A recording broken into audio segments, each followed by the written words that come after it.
To create a function in Python, we can start with a keyword def.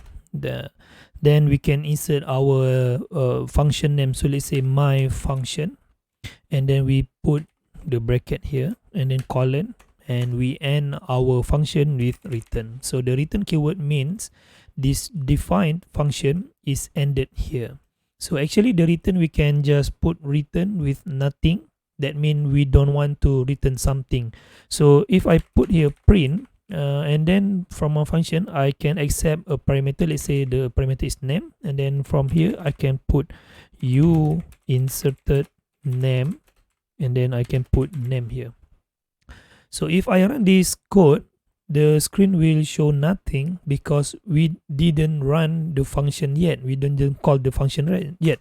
So how to call the function? So actually we can use just like this. So my function, my func, and then I can put Mr. Harry.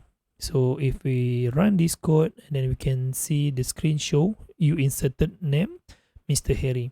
So if we call the same function multiple time, and then the second value is Baim and the third value is John. So the function we run 3 times and print the 3 item, that is Mr. Harry, Baim and John.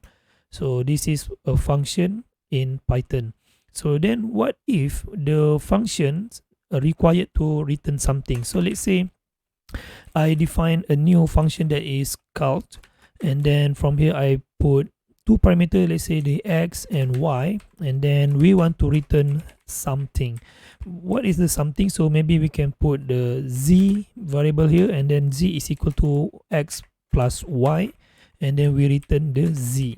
So these 2 functions, the first one we are not return anything, but from the cult we return z, which is, that means from our console we can print calc, and then I can put 10 10. If I run this one, and it will return 20 here. So this is what I mean from the return value. But if I return nothing and then I run, there's nothing to show here. It's none, nothing to show here, and then it's written none, because the return without any assigned value or assigned variable here, it will show nothing.